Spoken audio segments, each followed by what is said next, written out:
Wow, what a great way to start a morning on a lovely Saturday. Some inspiring images there. Well, good morning and welcome to the Essex Wildlife Trust annual general meeting. I'm James Wren. I took on the role of chair of the trust at the end of last year, so I wanted to take this as an opportunity to introduce myself. I actually joined the Board of Trustees back in 2020, and ever since I've been consistently inspired by the incredible work that the Trust does across the entire county. Personally, I've lived in Essex my whole life and I'm currently based in the Epping Forest District. My love for nature really began in childhood, spending countless hours outdoors, exploring and immersing myself in the natural world. And that early connection helped shape my career over the last 25 years with roles at the Scout Association, the Zoological Society of London, and most recently at the Royal Horticultural Society. All those organisations have a deep connection with our own Essex Wildlife Trust. So I'm proud to bring all of this experience together to help protect the extraordinary wildlife that calls Essex home or visits us along its journey to other places. And as you know, our work has never been more vital. Nature is essential to our well-being, to the health of the planet, and it urgently needs our help to be restored and protected. Essex Wildlife Trust has a remarkable track record in this space, from bringing species back from the brink of extinction to restoring vital habitats. And we have a bold, ambitious plan to do even more, which you will hear more about today. So it's a true honour to have this role and to support our dedicated team of staff, our trustees, volunteers, members, and our supporters in putting nature first. So thank you sincerely for your continued support, your passion, your enthusiasm, and I look forward to working together to achieve even more for wildlife. I'm now going to give you a quick overview of today's proceedings. I will shortly be passing over to our president, Professor Jules Pretty, who will be chairing today's meeting. Jules will begin with a short talk before he guides us through the formal business of our 66th annual general meeting. Following Jules, our Director of Conservation, Jez Dagley, will be delivering his fourth State of Nature in Essex talk. This is our annual survey, annual summary of the big wildlife trends in the county based on the research from our own nature reserves. Jules will then take us through the business agenda, which will end with our Chief Executive, Rich Yates, answering some of the questions that you have submitted. The answers will also be shared on the AGM webpage shortly after the event for you to engage with at your leisure. And then after the Q&A, we will present our Wilder Essex Awards, and then we will close this year's AGM. So without further ado, I shall pass you over to Jules. Good morning, Jules. Morning, James. Thanks very much indeed. Morning, everybody. Welcome to our meeting. Last year at the AGM, I talked a bit about how it might not be us alone who will save nature, but maybe the creatures who will help save us. As we become attentive and immersed in nature, so we learn more, discover aspects of the inner worlds as well as improve the outer world that we're intending to do. So this year I thought I would just talk about a principle that builds on that. And this principle is one called abundance, thinking about how we turn the world into an abundant world rather than a scarce one. Modern economics is founded on scarcity. If things are scarce, their economic value increases. If people are made to compete for things, the value increases. But of course, in those circumstances, only some people win. Scarcity limits the number of winners.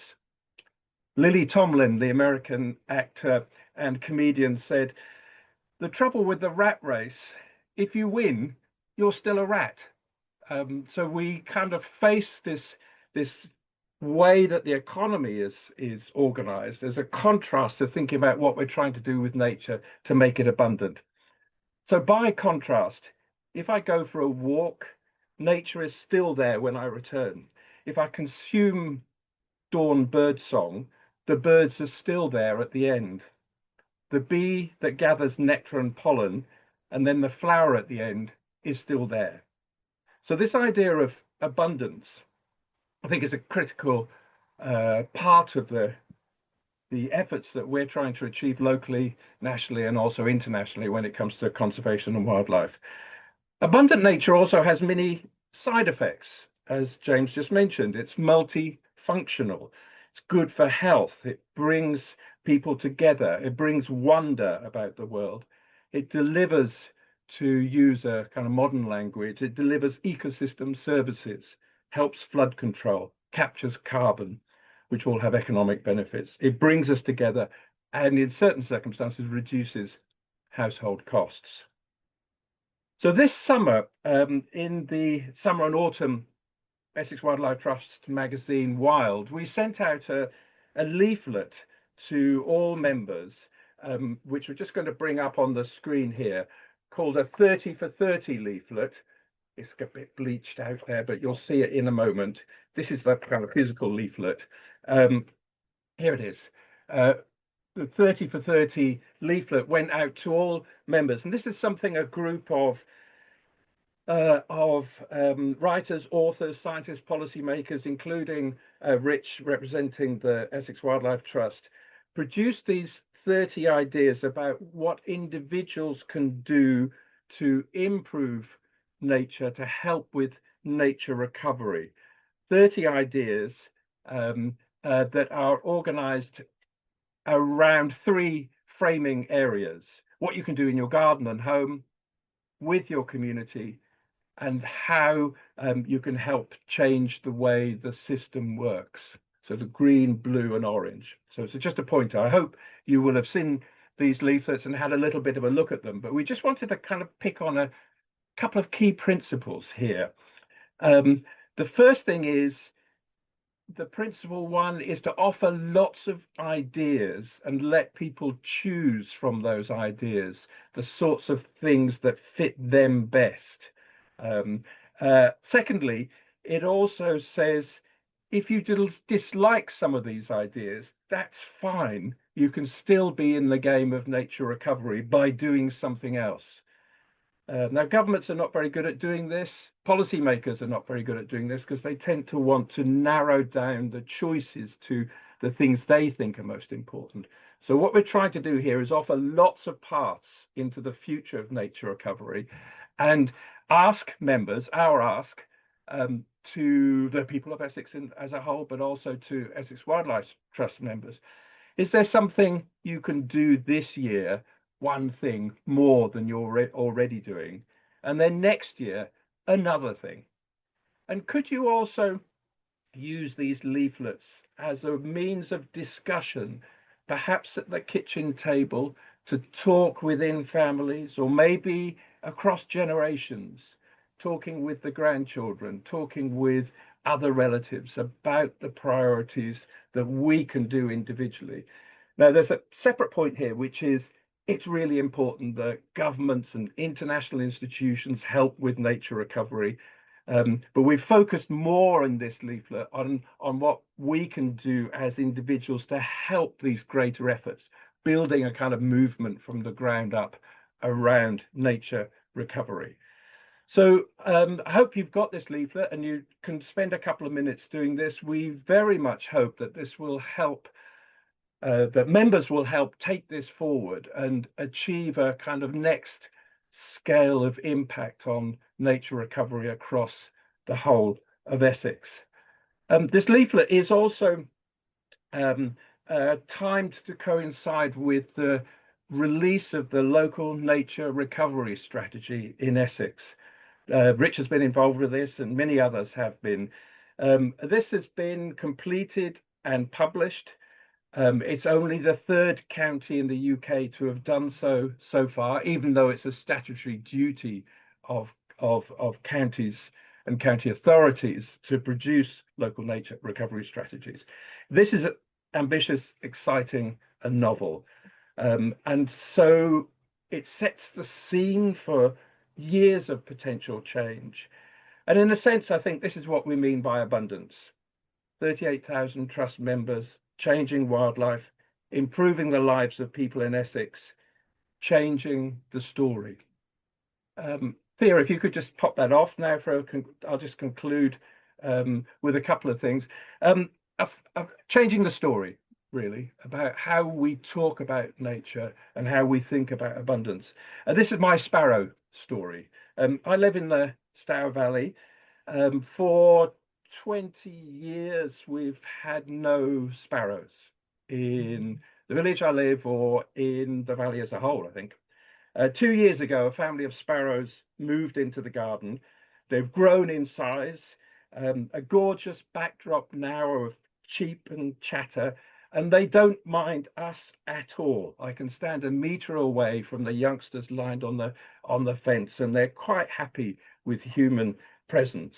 Youngsters and adults are a kind of constant narration of their lives, and also a reminder to me, and perhaps to a lot of others, that this is the sound of my youth.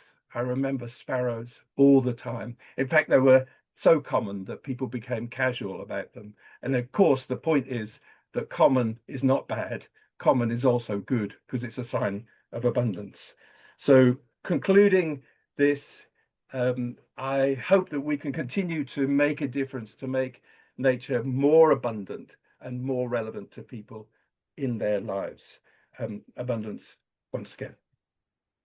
So that's me. That's a few words to kind of set the scene, I hope, for the AGM. I'm going to hand over to Jeremy now to give us the State of Nature in Essex report.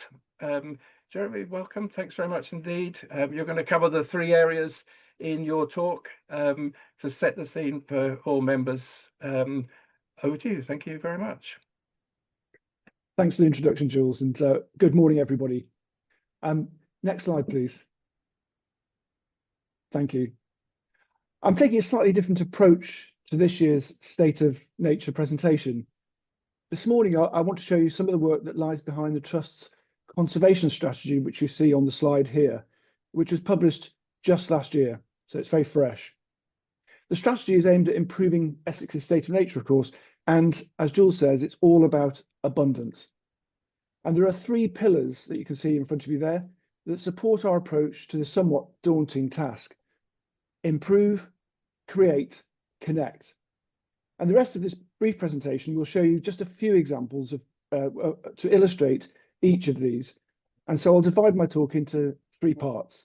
Next slide, please. The first part is improve. How do we improve existing habitats for wildlife? And how are we using new technology to help us? Next slide, please. Well, firstly, some context about this improve pillar. We have, by my calculation, 94 nature reserves, depending on how you slice it up, that we protect. And Fir Tree Wood, of course, is the latest edition, celebrated in July this year. Now, those 94 reserves only cover 0.8% of Essex's area. But as you can see from this slide, that reserves protect nearly 10 times as much priority habitat, 7% of Essex's priority habitats. And priority habitats are habitats that are recognised in legislation by government as habitats of principal importance, as they're also known. And you can see from the pictogram that there are 6 examples there of habitats that we support, and the large percentages, sometimes a lot more than 7%, that we protect. And I'm going to focus on those 2 that are ringed in red, and they are the grasslands. Now, we've lost 97% of those in green on the right. That's the wildflower-rich grasslands. And we've lost 80% in the UK of the ones on the left there in blue, the coastal grazing marsh. Next slide, please.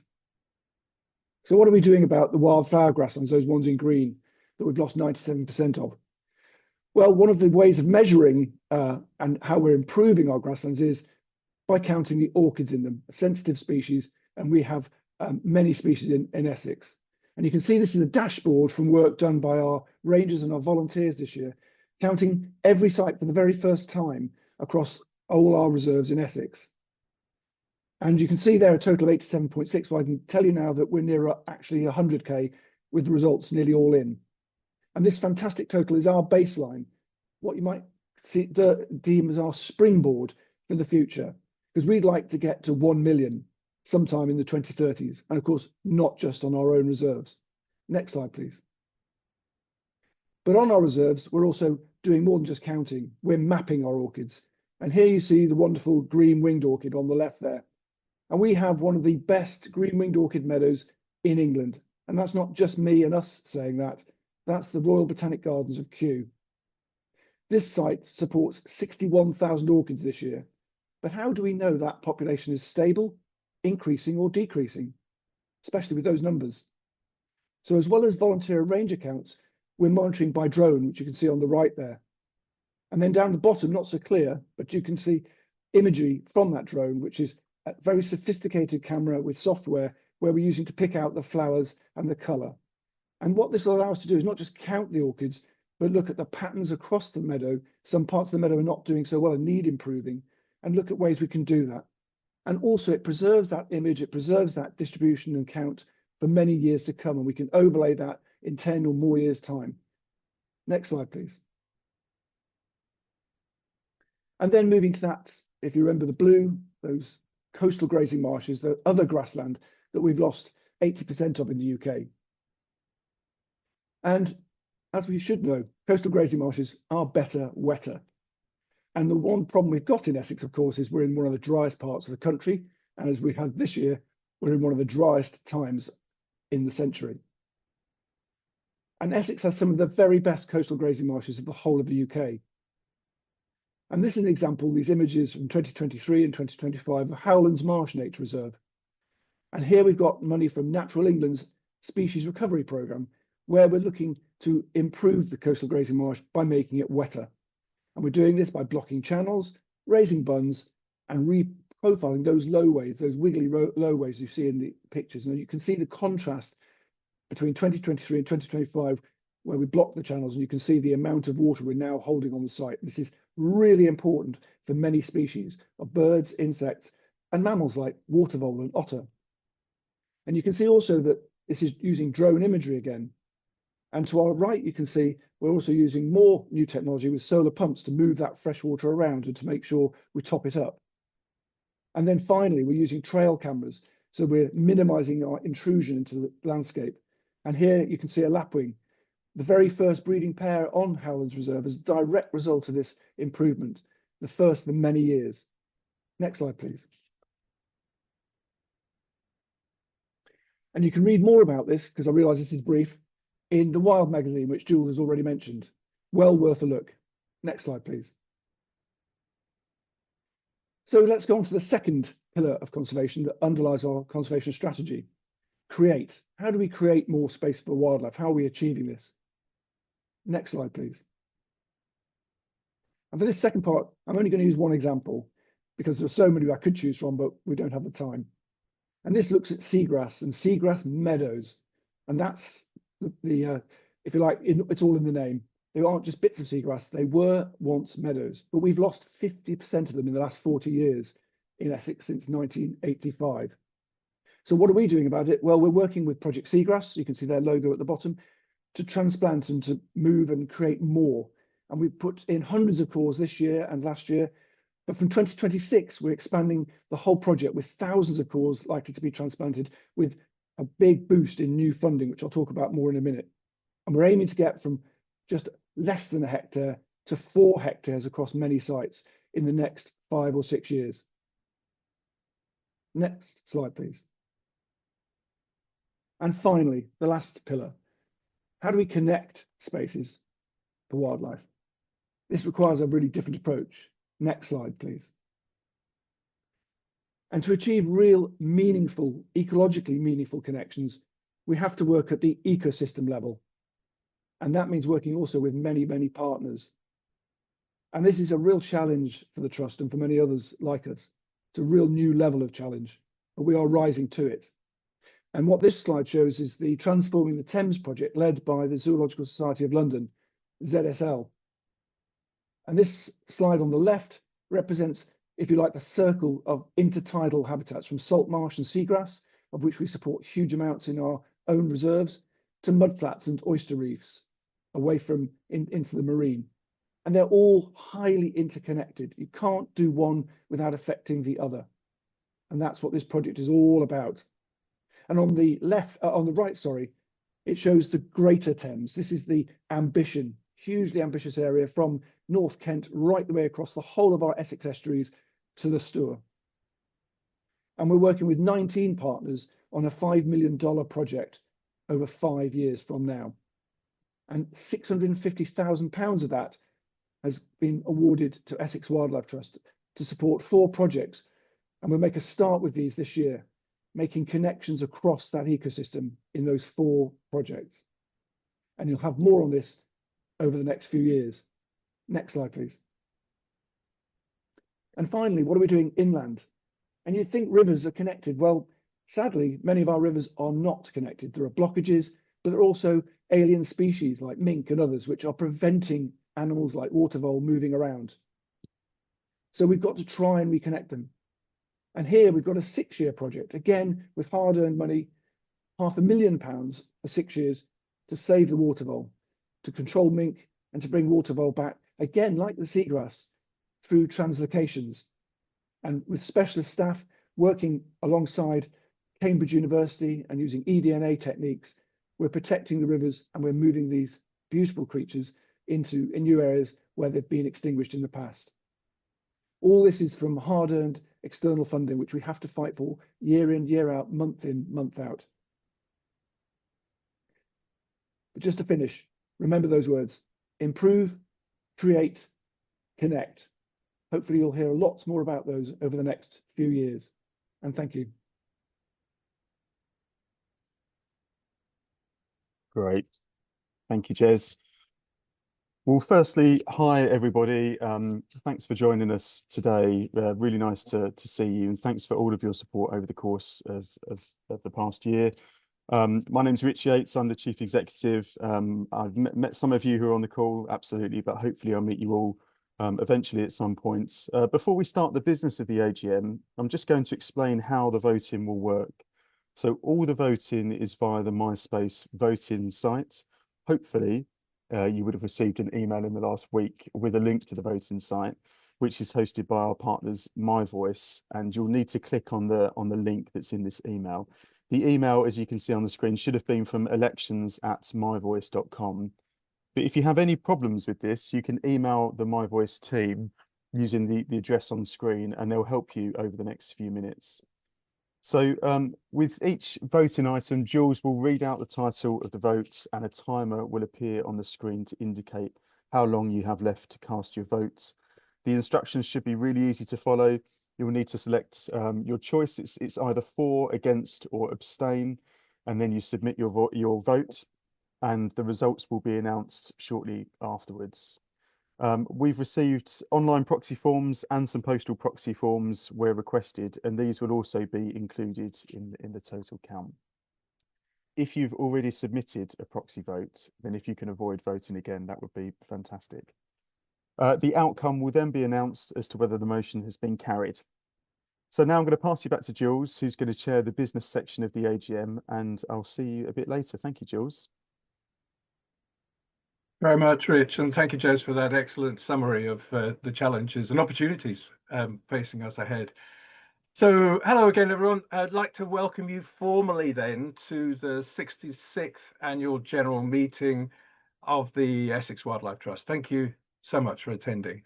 So we've received a number of apologies, online votes and proxy forms, as Rich has just said. The votes have been checked and counted by our independent scrutineer, Penny Carter. Many thanks to her. The votes she has counted and checked will be added to the automatic online poll that you'll be part of in just a moment. And then I'll announce as each item has been counted what the outcome is.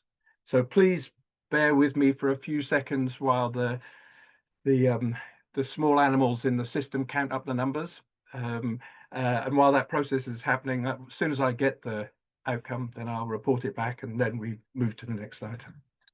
So, without more ado, let's start. So item 1 of the AGM, ordinary business, is the consideration of the minutes of the AGM held last year on the 28th of September.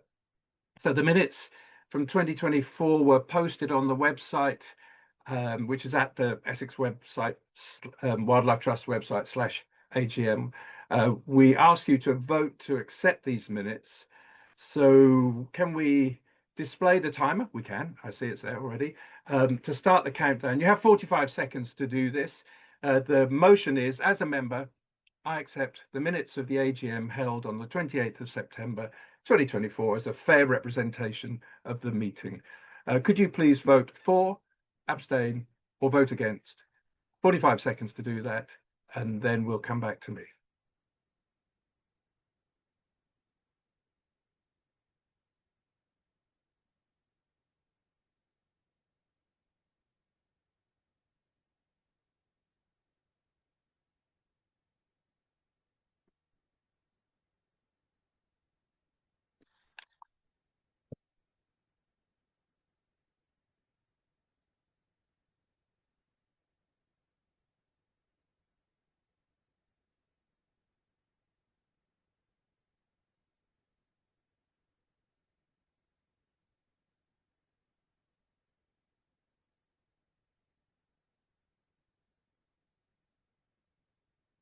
Uh, 45 seconds up. I'm just waiting for notice.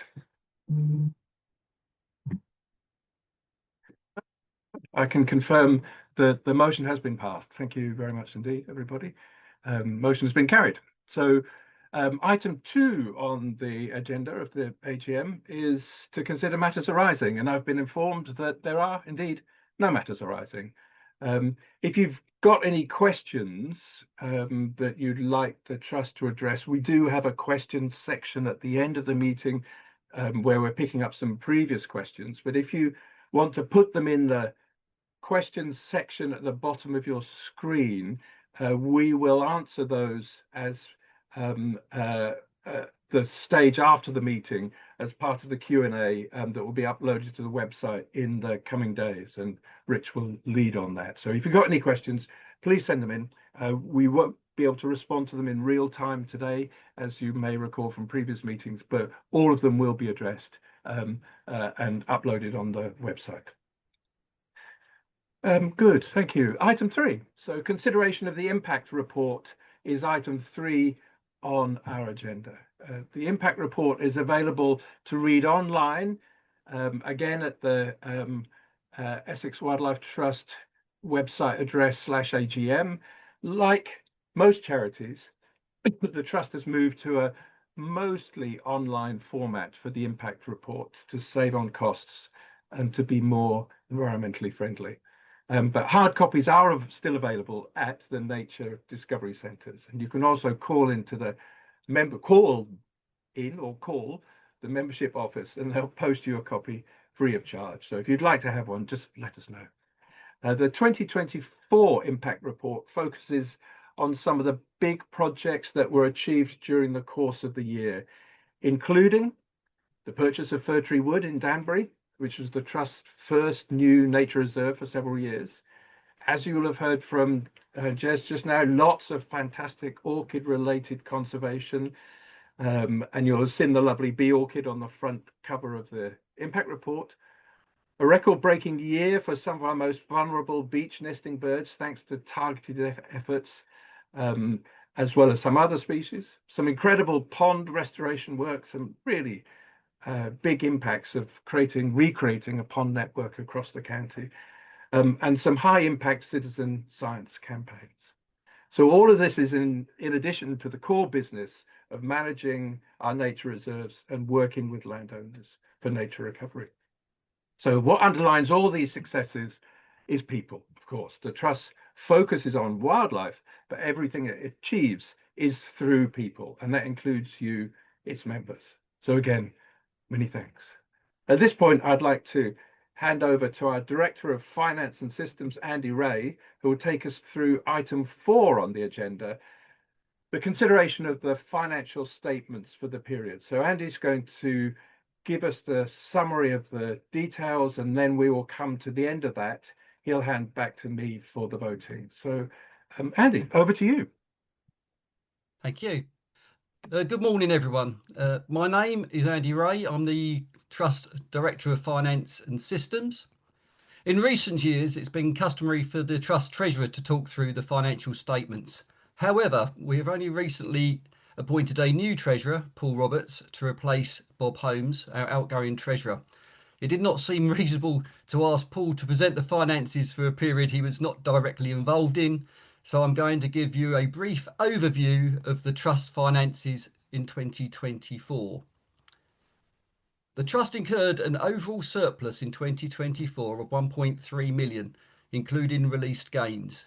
The realised gains were 1.1 million. Income of 9.9 million was an increase from 9.2 million in 2023. Operating expenditure reduced by 800,000 to 9.7 million from the previous year. This reduction was due to ceasing non-core loss-making activities. This resulted in an operating profit of 200,000 compared to a loss of 1.4 million in 2023. This improvement from the loss in the previous year was due to 1.4 million operating surplus in restricted funds. The unrestricted operating loss for 2024 was 1.2 million. The trustees approved medium-term financial plans which showed operating losses. The small operating consolidated profit in 2024 was in line with these plans, though the underlying unrestricted loss requires corrective action. Income from grants and donations decreased from 1.3 million in 2023 to 1 million in 2024. And legacy income increased from 1.8 million in 2023 to 1.9 million in 2024. Both figures can vary significantly from year to year. Income for supporting the management of the Trust reserves had slightly increased in 2024 from just over 400,000 in 2023 to just under 500,000 in 2024. Membership income remained stable, but grew slightly to 1.6 million. Income from trading activities at the Trust 10 nature discovery centres increased by 100,000 to 2.9 million, while the costs of earning that income was slightly less than the previous year. The Trust Ecological Consultancy had another poor year, with a loss of 100,000 and temporarily stopped trading for most of the year. In the balance sheet, the largest change was the movement in fixed assets, which are now classed as investment properties. An increase in the amount of cash held at either bank accounts or in short-term deposit accounts, which was at 1.7 million, is 700,000 more than at the end of 2023. The reclassification of two large restricted funds was the primary driver for the increase in the group's total unrestricted funds of 4.3 million to 11 million. These free funds make 35% of the group's total funds, with the remaining 65% being restricted for use for specific purposes or held as endowment funds. The last 3 years of planned operating unrestricted losses have allowed the Trust to make progress in delivering its strategic plan 2030, as set out elsewhere in this impact report. Further losses, albeit of a lower amount, are anticipated in the next 2 years to allow the momentum of this progress to continue, before a balanced, sustainable result is achieved once more. During the financial year, the Trust changed auditors. Recently, the Trust and subsidiaries agreed to a change in the year-end date to the 31st of March each year. So the 2025 financial year will be extended to 15 months, ending on the 31st of March 2026. This completes my finance impact statement. I'll now hand back to Jules to take you through the voting on these resolutions. Thank you very much indeed, Andy. That was very comprehensive, and thanks. So I'd like to ask members now to vote on item 3 and the first part of item 4, to receive the impact report and audited financial statements for the year ended 31st of December 2024. Please display the timer which we have. Could you start the countdown vote? As a member, I received the impact report and audited financial statements for the year ending 31 December 2024. 45 seconds to vote. Thank you.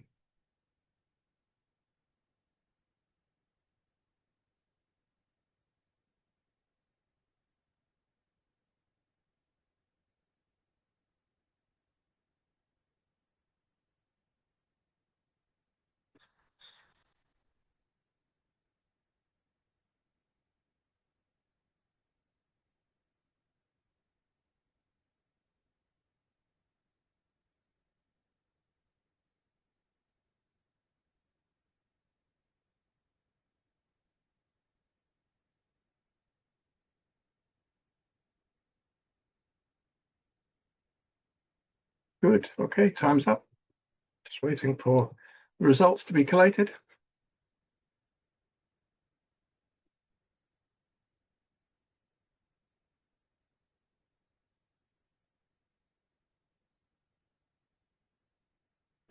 Good. Thank you. Motion has been carried. So I can confirm formally that the impact report and financial statements for 2024 have been received by members and motion passed. So thank you very much indeed for that.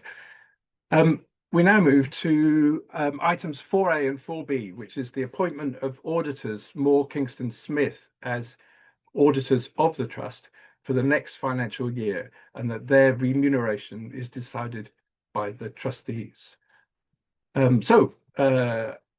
As is now customary, if you could please vote in the next 45 seconds on that to appoint Moore Kingston Smith and authorise the Board of Trustees to determine their remuneration.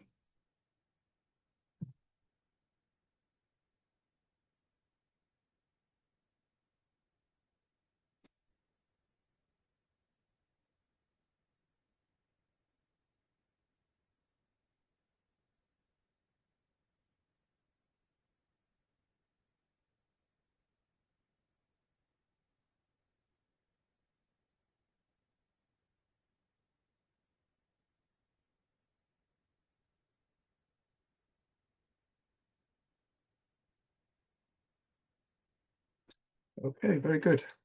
Thank you.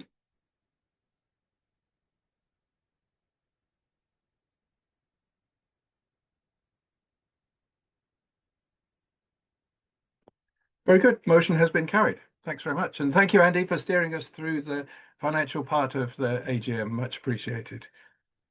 So we now come to item 5 on the agenda, election of trustees. So we have 2 stages to this. We have 2 new trustees standing for election at this year's AGM. You see their pictures in front of you now. Paul Roberts, who will be the Trust Treasurer and will be presenting presumably in place of Andy next year, and Tim Young. So you'll find the biographies of our newly standing trustees on the AGM web pages again. Both Paul and Tim are active volunteers as well as members of the Trust, which is particularly satisfying. There are also 3 trustees who will be standing for re-election for the AGM. And here we have them: Catherine Hawkins, Charles Joinson, and Sarah Balser. The Constitution requires a proportion of serving members to stand down each year, and therefore Cat, Charles, and Sarah have offered to stand for re-election. Again, their biographies are available on the website. So we hope you will support the board by accepting the recommendation to appoint Paul and Tim, along with the recommendation to reappoint existing trustees, the 3 that you can see here, who are also members and who are responsible for ensuring the good governance of the organisation. As you will have gathered, there are 5 places available, 2 new, 3 replacement ones, so there's not a strict competition. The polls will be shown for the 5 trustees on the screen now.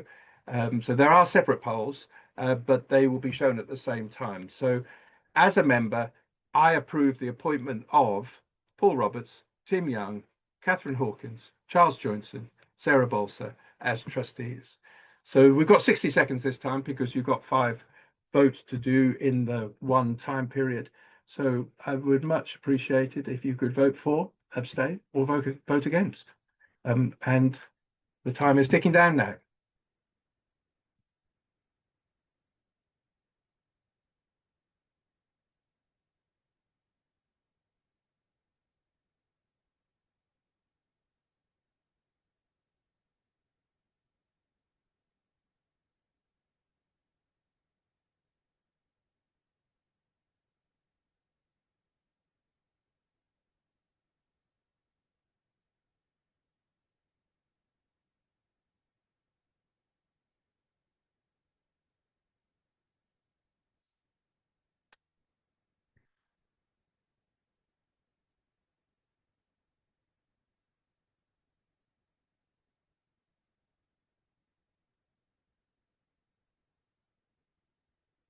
Okay, that's the minute up.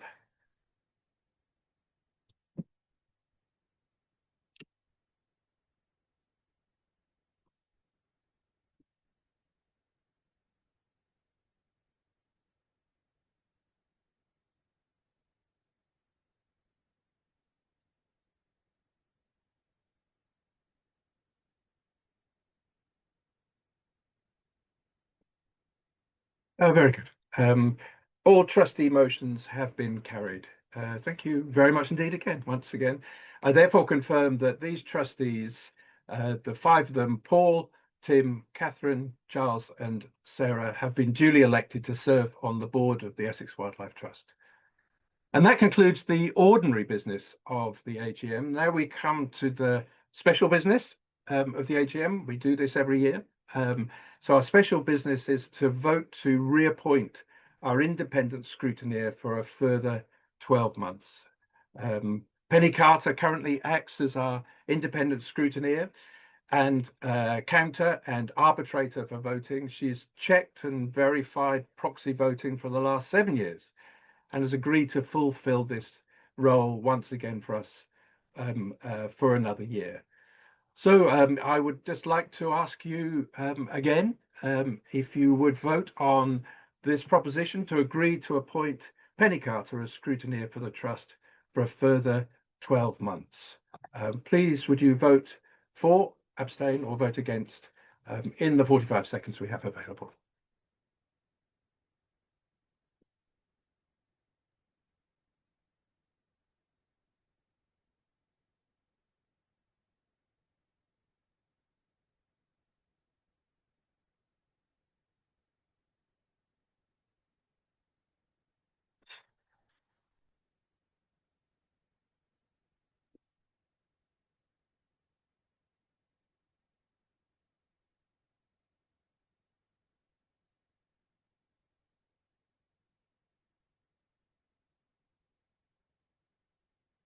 The 45 seconds up.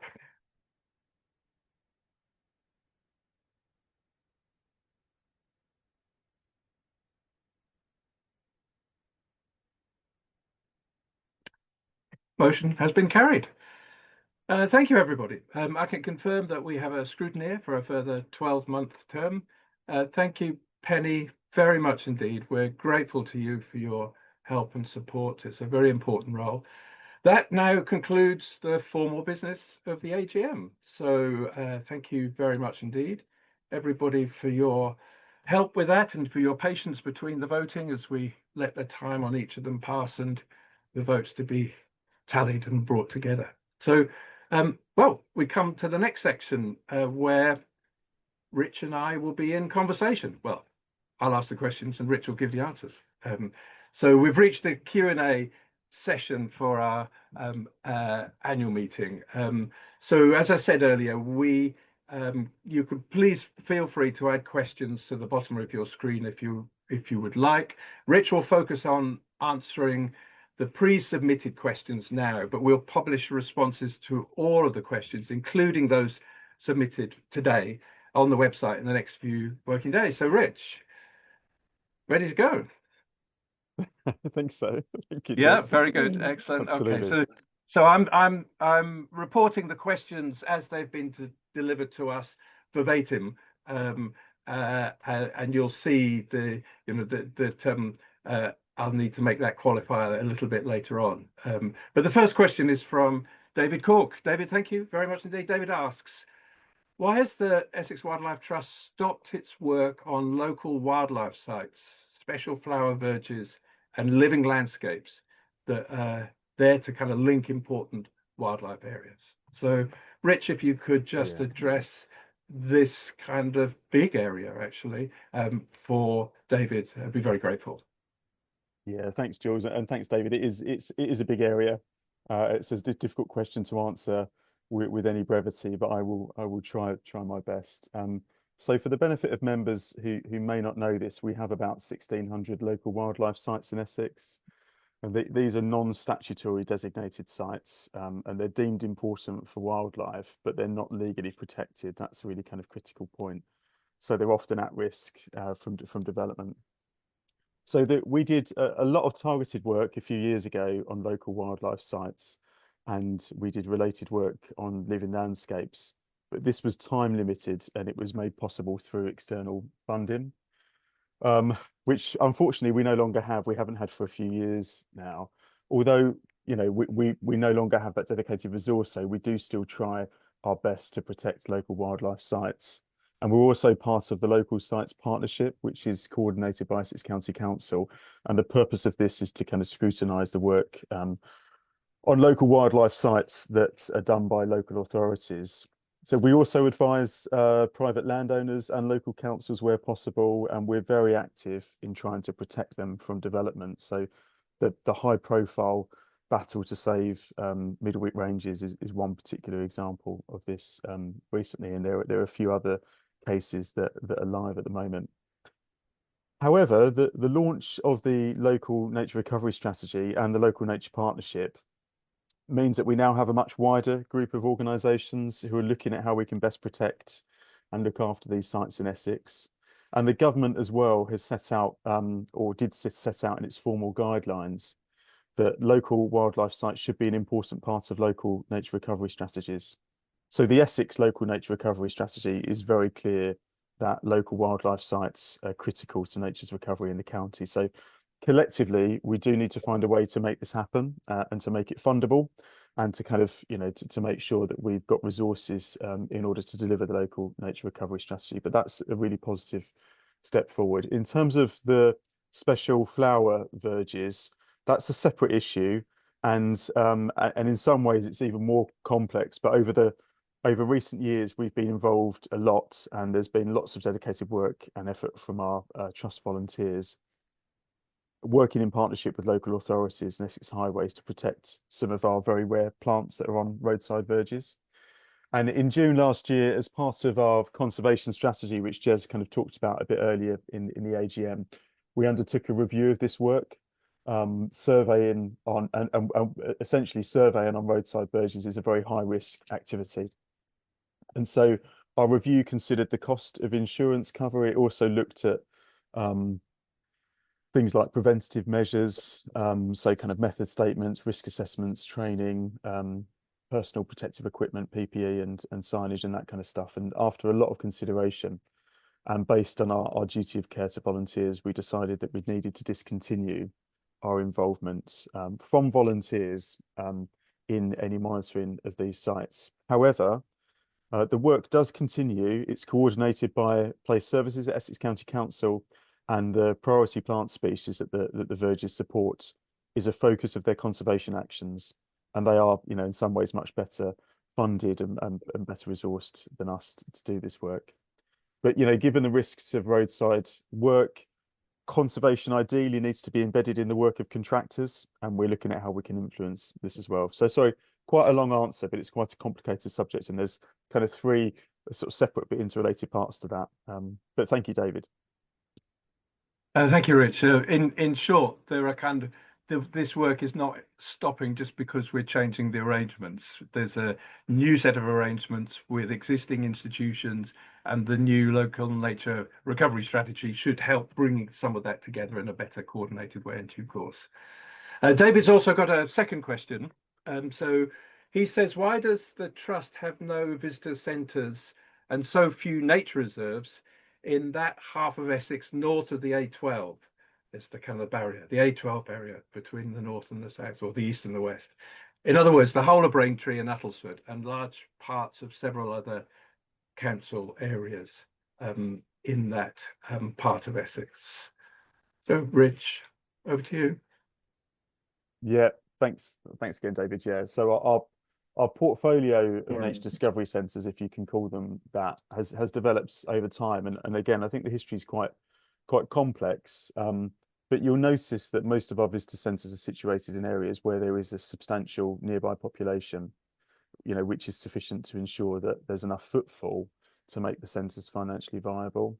And I think when opportunities have arisen in the past, they've tended to be taken forward in areas where there are the right factors to make them commercially sustainable. It's not just population, but that's a kind of big one. And our centres are brilliant for engagement and for impact, and that's from our point of view, that's where the real value comes from. But they have to be financially viable, and we kind of tend to say that the centres won't make us rich, but they could make us poor, if we don't manage them in the right way and we don't manage performance. So they have to be financially viable, and they have to be in the right place. Unfortunately, I think this means that our centres have tended to be clustered in the south, where there are larger populations. However, we would love to have a visitor centre that was north of the A12 in either Uttlesford or Braintree. Braintree is my own home district. I'd love to have a centre there. But obviously, if the right financially sustainable opportunity presents itself. And similarly, we'd love to have more nature reserves in that part of the county too, if there are affordable options that arise. But as was the case in the answer to the first question, we'll continue to guide and advise on the protection of more sites in the north. Whether they're owned by us or not, that's the most important thing. And we'll do this through the new local nature recovery strategy. Thanks very much, Rich. That's great. Catherine Chandler, a member for over 20 years, says this. She says, I think it's a great pity that our AGMs are still online events.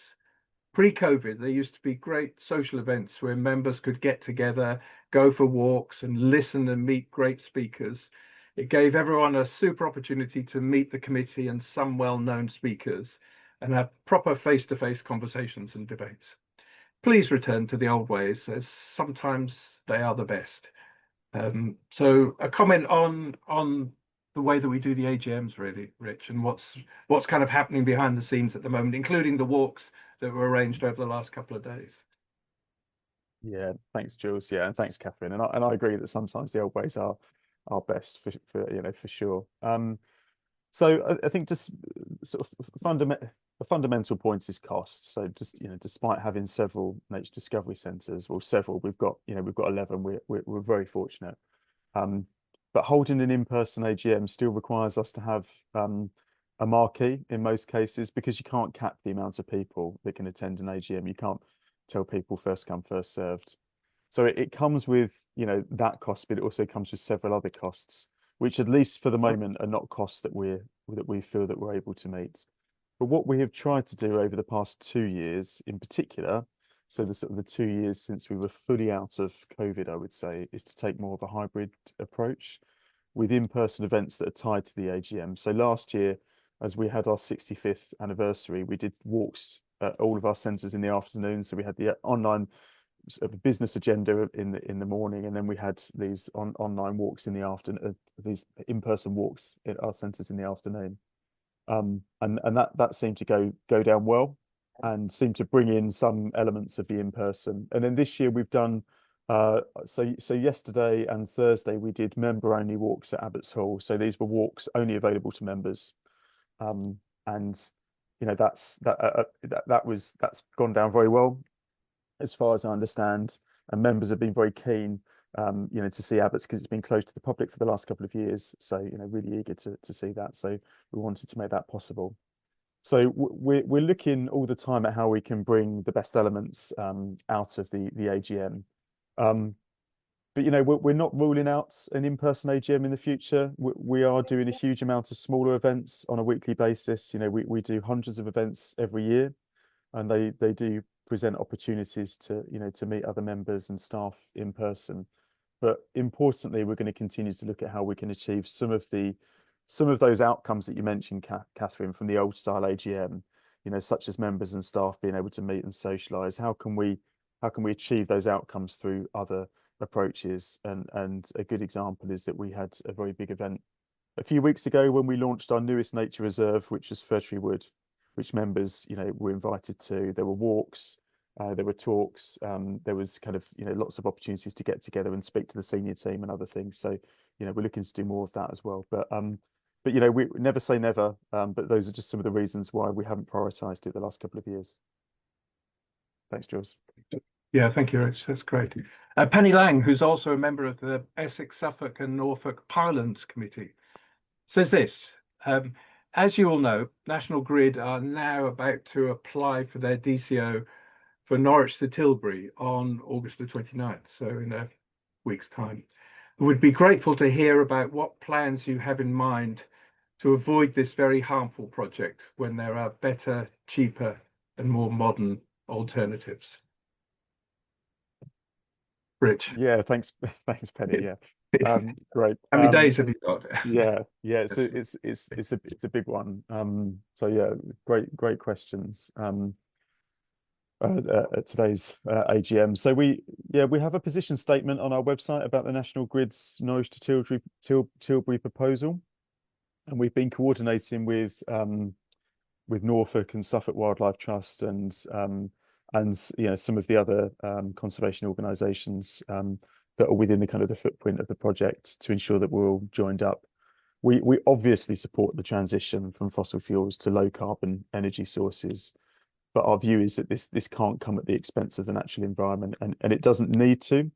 New energy infrastructure to support this transition must be planned. It can be planned, it can be designed and built with the protection and restoration of biodiversity and natural ecosystems in mind. And this is the sort of the position that's really determined our response throughout the project, I would say. So the National Grid are aware of our position. We also need to be very careful with any offshore plans. This is a really important point, because it can often seem like an easy solution, because anything that happens out at sea is kind of out of sight and out of mind. But any offshore plans, you know, which could be extensive and need to be properly coordinated, must also protect the marine and coastal wildlife and environment. And they must ensure the integrity of our marine protected areas. That's really critical. But I think, you know, David Attenborough's recent documentary Ocean, I think has brought that sort of terrain into sharper focus, which is really positive. But you know, we also another kind of related point, we also continue to push for greater than 10% biodiversity net gain in all cases of National Grid infrastructure, which includes Norwich to Tilbury. And we're kind of working closely with other organisations to try to achieve this. The local nature partnership in particular is really pushing this. So yeah, hopefully that's a helpful summary, Penny, but it's a big area, but I would kind of refer you to our website in the first instance to look at our position statement. Very good. Thanks very much indeed, Rich. Good summary. David Jobbins has asked actually a question about social media. So why has the Essex Wildlife Trust not followed many other county trusts in joining the wildlife-rich blue sky community and leaving the cesspit of X? These are his words, obviously. But it is a view over the platforms of engagement that are available and which we might choose to use. Yeah, thanks, Jules. It's a great question, David. So there's a kind of there's two elements to this. There's a national position and there's our local position. So I'll try and incorporate both. Our national, the national position on X, which we agree with.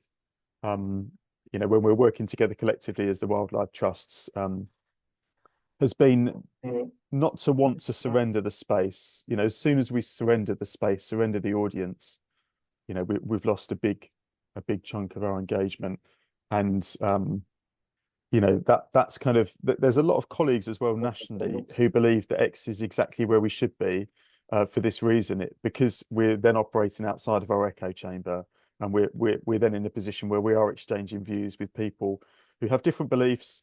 And these are the people that we need to convert. These are the people that we often, most desperately do need to try and to understand our point of view. However, that sort of said, we've been kind of resisting it for as long as we felt we were with integrity. However, we did in fact take the decision to stop using X from, I think it was March this year. Although our accounts are not officially deactivated, as we wanted to allow time for our followers on X to find us on other channels and sign up to our supporter emails to stay in contact with the trust. But we have technically disengaged from it from March this year. We're certainly not against joining Blue Sky. I think our focus at the moment is to use very limited resources to improve our current social media channels. So we're continuing to focus on YouTube, Facebook, Instagram, TikTok, and LinkedIn. But we're not ruling out the possibility of joining Blue Sky in the future. Some of us have, some members of staff, some senior members of staff have, but it's all about resource. And if you spread yourself too thin, you don't do anything well. So, but great question, David. Thank you. Thanks very much indeed. So a couple more. We'll go with number 6. So David has a follow-up question, and it goes like this. I've seen reliable evidence of trail hunting at Abbots Hall. Was this on land controlled by the trust? And if so, how was it permitted? Or indeed, why was it permitted? Yeah, I don't think it's something that we are aware of. We've seen evidence of wildfowling on the borders of our land in recent months, which we've addressed, but we haven't seen any evidence of trail hunting as far as I'm aware, and it certainly wouldn't be permitted.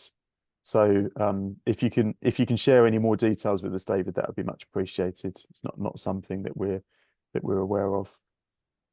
Right, so just to confirm, it would not be permitted, and if it has happened, it's not happened because of any choice bias. Yeah. Okay. Very good. And the final question is from John Hall, our former CEO of the Trust. Do you think the Trust should concentrate more on rewilding projects like the plans for Abbots Hall, or on species conservation projects like the recovery of turtle doves at Rabness? I think probably the short answer is to do it all. That is, yeah. But just talk us through the dilemmas here, because it kind of it does set out this scene actually that Jez was talking about, dealing with kind of whole landscapes, focusing on orchids or seagrass, but also thinking about the whole joined up thing as well. So it's a nice question to finish this session on. It's a great question. And John's still probably better equipped to answer it than me, but I'll try my very best. Yeah, good. Okay, so I mean, again, as you said, Jules, the short answer is, is both, really. but I think there is a fundamental issue at the heart of the question, which I imagine is one of the things that John was thinking of when he asked it. So part of this is about funding, actually. So most funding for conservation requires us to identify and measure predetermined outcomes. So, for example, having more turtle doves at Rabness might be a predetermined outcome. However, the conservation community, I think, is moving, and we're moving much more towards restoring natural processes. So thinking about things on a larger scale and letting natural processes dictate without having those overprescribed outcomes. So you might hypothesize the outcome, but really what you want to do is restore the natural process and see what happens, and see what biodiversity emerges as a result of that. So there is, in some ways, a sort of a disconnect between what we might do in an ideal world and what will attract funding. I mean, there are things are moving in a more positive direction, I would say. But ideally, we would do more rewilding, but it's about finding a way to make this affordable. And most successful rewilding sites have lent heavily on ecotourism, for example. So there is some compromise often to some extent. But on another level, we really need to focus on specific species as well as natural processes. But we need to make sure that we choose the species really carefully to ensure the most effective conservation outcomes. So the way that we tend to think about it is in terms of umbrella species and flagship species. So I'll just kind of briefly say a bit about those two things. So umbrella species or keystone species are those which where targeted conservation will inevitably have a wider benefit for many other species. And an example of this is work that's been done to support bittern populations. This then has a significant knock-on impact for wetlands in general. So there's a really kind of a natural synergy there, or a widening of the impact. And then you've got flagship species which are chosen because of their high public profile, which in particular help to excite interest and support. And then you get some species that can be both. Often rewilding efforts where outcomes of natural processes might be uncertain rely on flagship species, and turtle doves actually fit this very well. So the rewilding work that we're doing at Abbots Hall, for example, has turtle doves as a conservation target, and other kind of flagship species as well, because they fit so well. And flagship species and umbrella species will always provide additional opportunities to educate and enthuse people about wildlife generally. And so species, if chosen carefully, will undoubtedly continue to be parts of the trust strategy, but so will the bigger rewilding, non-predetermined outcomes, focus on natural processes type work as well. So in short, we need both. You said that in a much more concise way, Jules. No, that's very, very, very comprehensive and very helpful just to identify the kinds of things that one chooses as flagships, but you're trying to do so much more behind them for both flagships and umbrellas. So thank you very much indeed for that. Great, Rich. Thank you so much for answering those questions. Any other questions, members, that you've put in? We will address those, as I said, on the website in the next few days. Thank you very much indeed. So that ends this part of the AGM. So Rich, back to you to chair the next session, which is about the nice bit about awards by the Trust in the past year. So over to you then. Thanks, Jules. Yeah, this is my favourite part of the AGM always. And massive thanks to Jules for chairing again this year and doing such a fantastic job, and for giving us a great talk as well. So many thanks, Jules. We really do value your support and your involvement in this. So the Wilder Essex Awards, these go to individuals and groups who are helping to bring the vision of a Wilder Essex to life. And winners and nominees, and we've had quite a lot of nominees, really are some of our county's heroes. So it's a really nice way to celebrate them at the end of the AGM, at the end of the year. So the first of this year's awards is the Wilder Communities Award, and this goes to a community or an individual who's shown real commitment to wildlife and the environment in their local area. And I'm really pleased to announce that Jenny Gifford, representing the Greener Gardens Group, who are usually known as 3G, is the winner. Jenny is a real powerhouse of community conservation and really embodies our next door nature mission. Here she is alongside Pete and Diane Catamol from our fantastic Culture Local group, and also there with Sue, who's one of the sort of beneficiaries of the gardening work that they're doing. So alongside particularly Pete and Carolina, Jenny offers free gardening services to neighbours in Brighton-in-Sea and Colchester. All they need to do is to commit to making one improvement to their garden for wildlife. And over the past few years, the Greener Gardens Group have installed nest boxes, they've created wildlife ponds and hibernacular, they've planted pollinator-friendly plants, they've advised on alternatives to chemical weed and pest control. And I think Jenny has a background in environmental chemistry, which makes her particularly well placed to do this. They've created new spaces and habitats for many species. And importantly, they've inspired those whose gardens they support, people like Sue in this picture. So a huge congratulations to Jenny and the Greener Gardens Group, very worthy winners. And we really value the work that you do. Good. So our next award is the Wildest Schools Award for a school that shows real commitment to supporting and developing the future stewards of our natural world, the sort of the young people that we really value.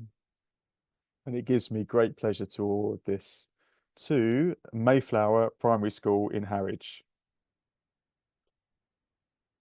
So Mayflower Primary School started working with us during our Tendring Loves conservation project that we did a couple of years ago, and then they've over time they've taken the decision to make outdoor learning a fundamental part of their ethos, and they've trained multiple staff to become level 3 forest school leaders, and these teachers have developed a year-round sort of nature-based program of forest school and outdoor learning for their pupils, which is an amazing thing, and so impressive, and it's exactly what we would love to see become part of mainstream curriculum planning, really embracing and celebrating the seasons.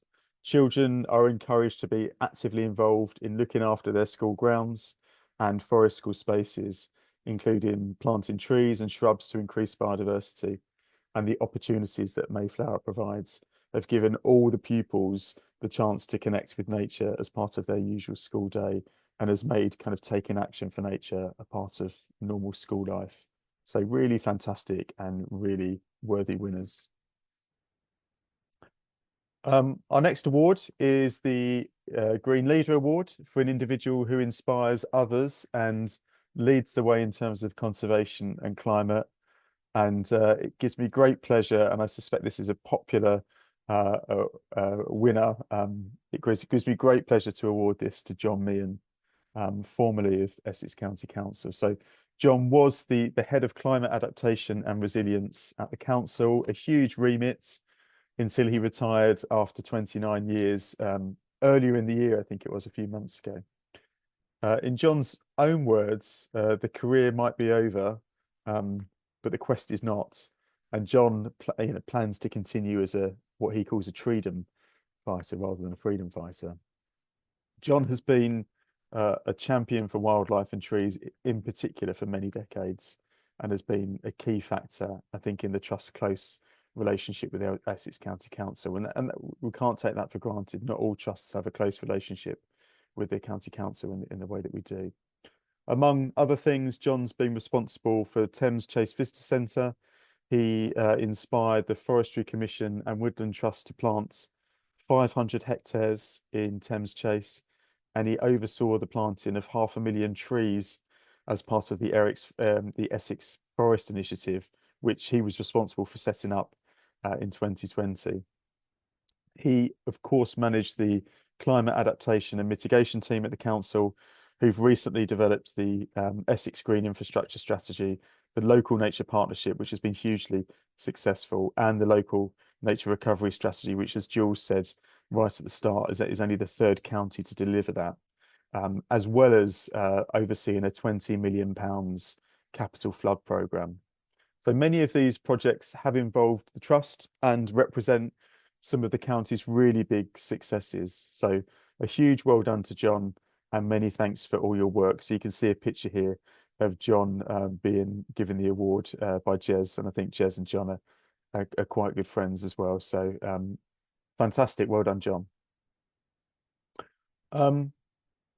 Our penultimate award is our Wilder Business Award, which is awarded to a corporate partner or a local business that shows an exemplary commitment to supporting wildlife. And this year's winner is Ellison's Solicitors. So here's a picture of me with Phil from Ellison's Solicitors. Ellison's have just done a year of fundraising in aid of Essex Wildlife Trust and another charity, but they raised it just for the trust. They've raised almost 17,000 through a host of events and initiatives this year, and they've also donated their services pro bono for the purchase of fir tree wood, and that's quite a significant piece of work that they did for us pro bono. So this for us is a really effective corporate partnership, and we hope that the Wilder Business Award goes some way to thanking them for their ongoing support, which has been forthcoming for several decades. And in fact, I think Ellison's were our original solicitors back in 1959. That's what I understand. So if that is the case, then that's a 66-year-old partnership and really significant. So congratulations to Ellison's, and thanks for all your support over the past year and all the years before. So this brings us to the final award of the AGM, which is the Ray Marsh Award. And this is presented each year to one of our outstanding volunteers for significant services to the Trust. Without doubt, all of our volunteers are amazing and worthy of an award. However, for those of you who knew Ray, there was only one Ray Marsh. So really there can only be one Ray Marsh Award winner, unfortunately. But this year's winner did in fact know Ray very, very well, and has himself this year been awarded his 50-year long service award, which for me is just 2 generations worth of volunteering is just staggering. So it is the brilliant Peter Dimmick. Well done, Peter. So Peter started volunteering in 1975. It was Ray Marsh himself who inspired Peter to become a volunteer, after which he volunteered alongside Ray for many years at Skipper's Island. I think it was 40 years that he worked alongside Ray. But Peter hasn't stopped there. He's been volunteering at the Naze for over 10 years, inspiring many, many school pupils. And during these school visits, you can see the children just flocking around him, completely engaged and eager to learn as much as they can from Peter. He's also created an amazing repository on the history and geology of the Naze, which provides everyone who uses it with a wealth of information to help our visitors learn and understand about the site. I'd say Peter as well is also a model advocate and champion of the Trust. He's always supporting the communications team to help raise the profile of the work that we do and raise awareness and draw new people to the Trust. So as far as we're concerned, Peter really embodies everything that's great about the Trust. He's always cheerful and positive, always encouraging, always enthusiastic, and he inspires both young and old staff, volunteers, members of the public. So a huge congratulations, Peter. Thanks for everything that you do, and a real example to all of us. Great. So that's, I think, brings us to a close for today. So thank you to our partners, My Voice, for hosting the AGM. A big thanks I wanted to say to our former chair, Keely Hazelhurst, and our former treasurer, Bob Holmes. Wanted to have our thanks to them minuted. A huge thanks to Jules again for being such a fantastic chair and president, and thanks to my colleagues who presented today. Most importantly, though, a huge thank you to you, our members. Without you, none of our work would be possible. You know, we're acutely aware of that and really do appreciate it. Without wanting to end on a less positive note, it is a challenging time for nature conservation at the moment. There are a series of government proposals that represent what we believe to be a significant threat to wildlife, not least the Planning and Infrastructure Bill, which, you know, I'm sure you've heard about through our communications, but also some associated changes to mitigation and some of the fundamental principles that protect wildlife. So I wanted to just kind of end by inviting you to help us in lobbying and petitioning and campaigning in any form that's appropriate over the coming weeks and months. If you're happy to be contacted about our campaigns and want to add your individual voice to our collective voice, then please do let the membership team know and we can add you to relevant contact lists. You know, collectively, Essex Wildlife Trust always had huge impacts, and I think nature certainly needs that strength in numbers from us at this moment in time. Having said all that, it's been a fantastic year, and hopefully you've enjoyed today's AGM and, you know, just kind of revisiting some of the big successes and some of the notable things. Thanks again. We really appreciate your support. I will formally close the AGM proceedings for 2025, but I would urge you just to stay on the call for another 2 minutes so that you can enjoy some of our favourite video footage of wildlife in Essex over the past few years. So thank you again and see you next year.